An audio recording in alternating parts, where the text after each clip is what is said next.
Sachant à quel point le péché de convoitise, de pornographie et de masturbation est répandu parmi les hommes et femmes aussi, je présente aussi ce qui suit qui est un article très utile venant de Into the Light Ministry.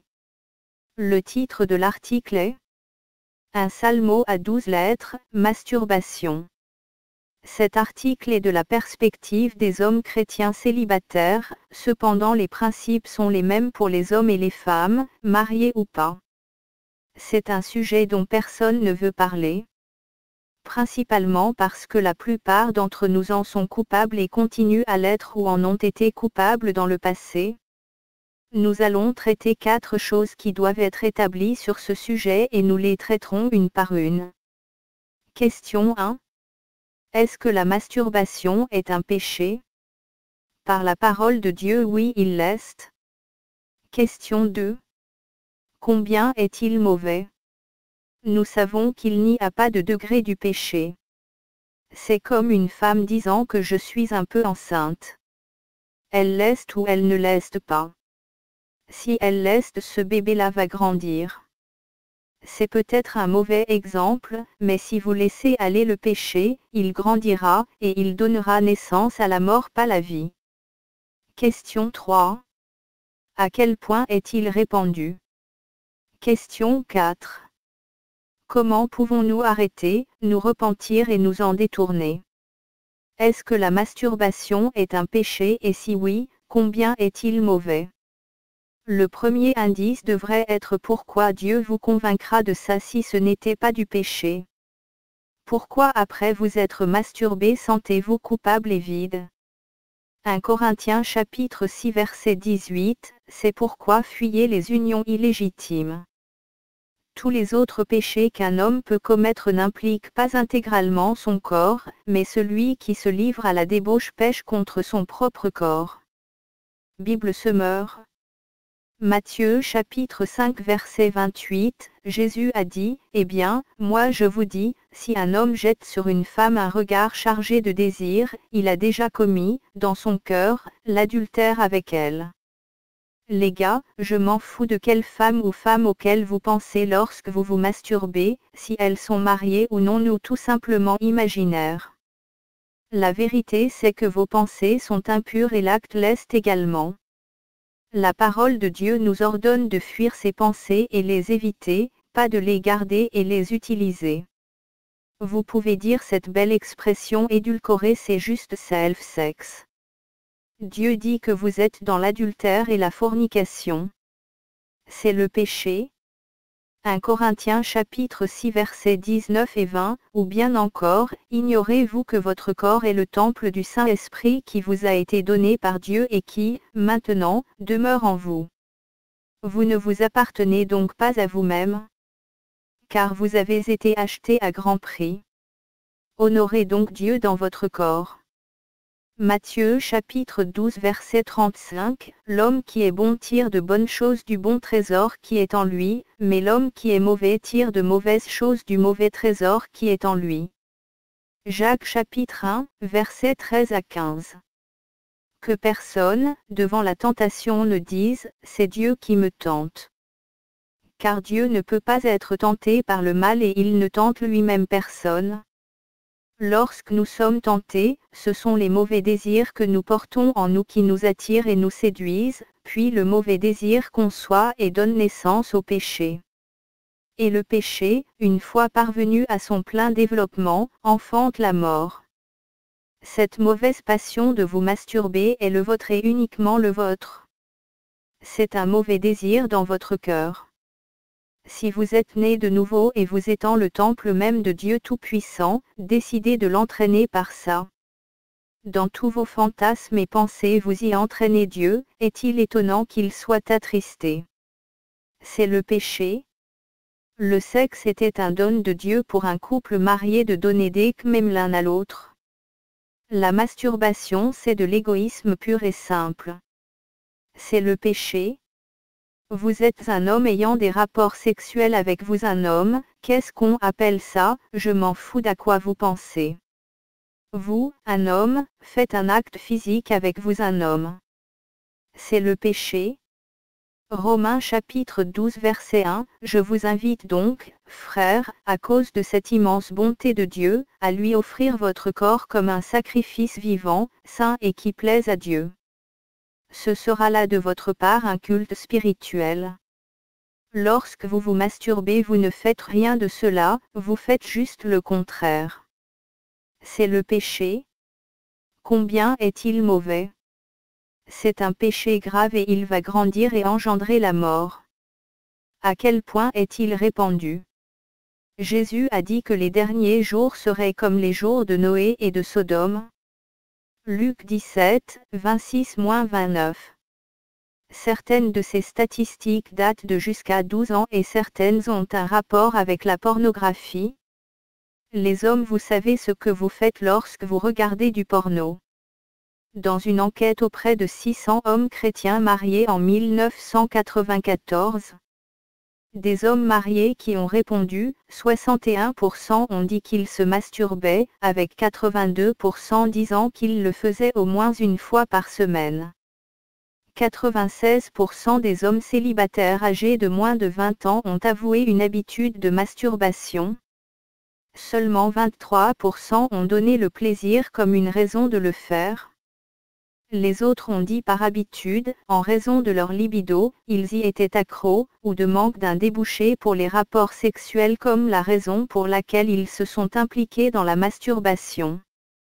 Dans son livre, Men's Secret Wars, Patrick May en révèle une enquête confidentielle de pasteurs évangéliques et de leaders laïcs des églises. 64% de ces dirigeants chrétiens confirment qu'ils sont aux prises avec l'addiction sexuelle ou la pulsion sexuelle, y compris, mais sans se limiter à l'utilisation de la pornographie, la masturbation compulsive, ou des activités sexuelles secrètes. Une étude des réseaux universitaires par Palisade System a trouvé des recherches pour la pornographie enfantine à 230 universités et écoles américaines à travers tout le pays. L'étude a révélé que 42% de toutes les recherches sur le système filtophile impliquaient la pornographie enfantine ou la pornographie adulte. L'étude a également trouvé que 73% des recherches de films étaient pour la pornographie, 24% de recherches d'images étaient pour la pornographie enfantine, et seulement 3% des recherches n'impliquaient pas la pornographie ou des matériaux protégés par copyright. En décembre 2000, la Coalition nationale pour la protection des enfants et des familles ont étudié 5 campus chrétiens pour voir comment la prochaine génération de croyants s'en sortait avec la pureté sexuelle. 48% des hommes ont avoué l'utilisation actuelle de la pornographie. 68% des hommes ont déclaré qu'ils regardaient intentionnellement un site sexuellement explicite à l'école. De enquête de MSNBC 2000, 60% de toutes les visites de sites web sont de nature sexuelle. À 13,3 milliards de dollars, les revenus de l'industrie du sexe et du porno en 2006 aux États-Unis sont plus gros que la NFL, la NBA et la Major League Baseball ensemble. Les ventes de l'industrie de sexe à travers le monde pour 2006 seraient de 97 milliards de dollars. Pour mettre cela en perspective, Microsoft, qui vend le système d'exploitation utilisé sur la plupart des ordinateurs dans le monde, en plus d'autres logiciels, a enregistré des ventes de 44,8 milliards de dollars seulement en 2006. Internet Filter revient. Simplement un indicatif de plus si vous vous demandez toujours si nous sommes dans les jours de Sodome et Gomorrhe. Le terme de recherche numéro 1 utilisé au moteur de recherche cité est le mot sexe. Des utilisateurs recherchaient pour sexe plus que tous les autres termes tels que jeu, voyage, musique, plaisanterie, voiture, météo, santé et emploi ensemble. L'étude a également constaté que pornographie et porno étaient le 4e sujet le plus recherché. De Alexa Research. Quand j'étais gamin, j'essayais de trouver un moyen de jeter un regard sur les magazines Playboy. Nous l'avons maintenant canalisé dans nos foyers par câble, par satellite, par l'Internet. On peut même le télécharger sur nos téléphones. Nous n'avons pas besoin de regarder dans la rue comme dans les jours de Sodome, il est dans nos maisons et il est dans l'Église. Quelle est l'ampleur de la masturbation? Elle est répandue partout, dans l'Église et dans le monde, et tout le péché, la pornographie enfantine, la prostitution qui en fleurissent. Pensez-vous que les filles qui sont dans l'industrie du porno l'apprécient? La plupart des filles qui entrent dans l'industrie du porno fait une vidéo et s'arrêtent. L'expérience est si douloureuse, effroyable, embarrassante, humiliante pour elles qu'elles ne le font plus. Luke Ford, cité par CBS News. Maintenant, réfléchissez à ceci.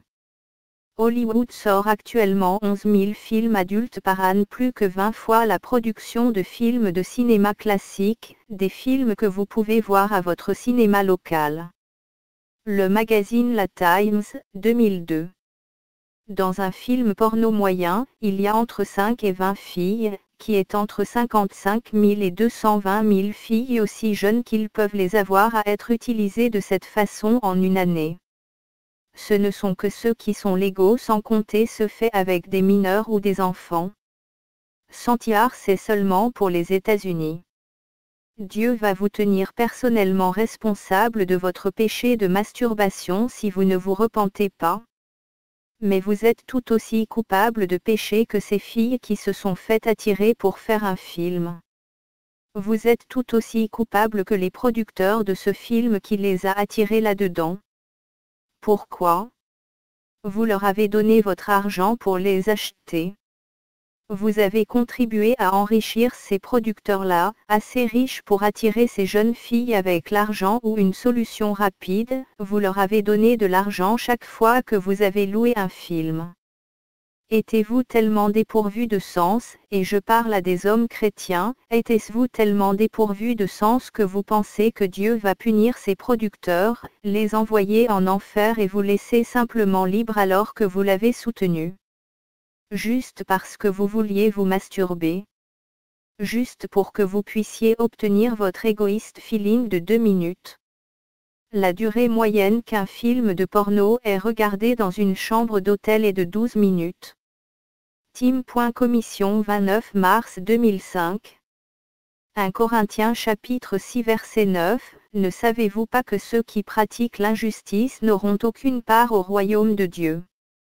Ne vous y trompez pas, il n'y aura point de part dans l'héritage de ce royaume pour les débauchés, les idolâtres, les adultères, les pervers ou les homosexuels.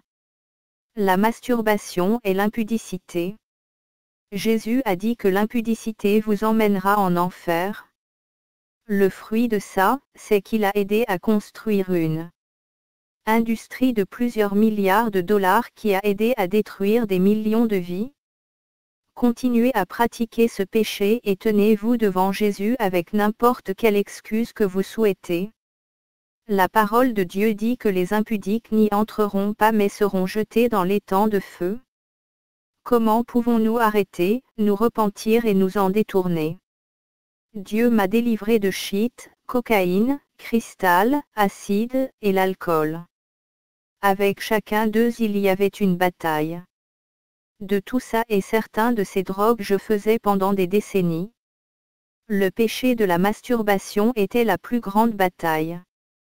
Mais si vous dites que Dieu ne peut pas vous délivrer pour une raison quelconque, c'est trop fort ou c'est la façon dont je suis fait, si vous donnez une raison quelconque, affirmant que Dieu ne peut pas vous délivrer de ce péché vous avez, simplement appelé Dieu le Tout-Puissant un menteur.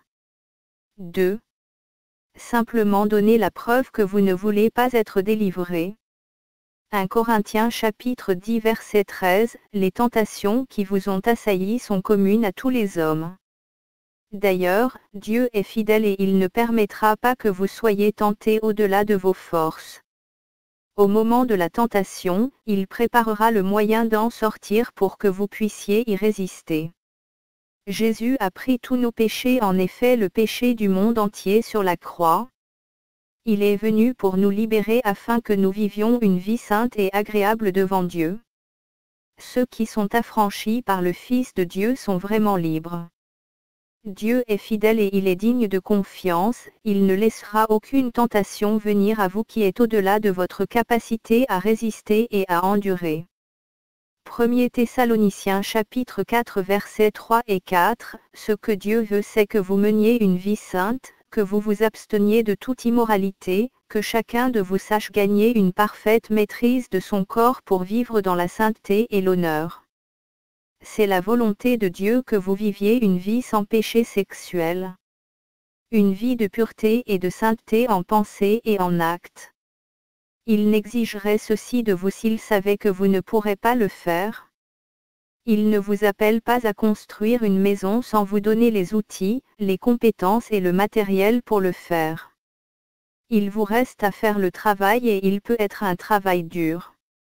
La question c'est, avez-vous la volonté de faire ce qu'il faut? Vous devez d'abord vous rendre compte de combien ce péché est mortellement grave. C'était facile pour moi de dire que je sais que j'étais un ivrogne et un toxicomane. Dieu a dit qu'aucun ivrogne n'héritera le royaume de Dieu. Quand quelque chose a ce genre de contrôle sur vous, vous le savez. J'ai d'abord dû me rendre compte que c'était un péché, pas une maladie.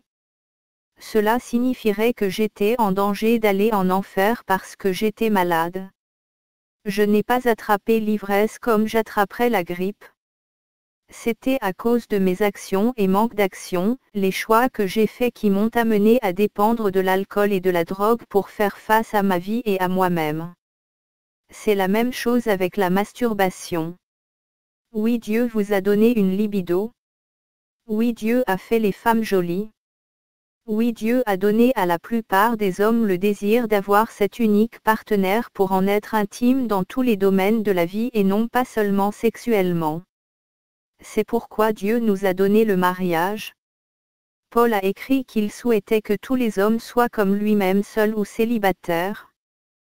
Mais c'était un don de Dieu pour lui de remplir sa vocation que le Seigneur avait mise sur sa vie. 1 Corinthiens 7, 7-9. La plupart des hommes et je crois que la plupart des femmes n'ont pas ce don.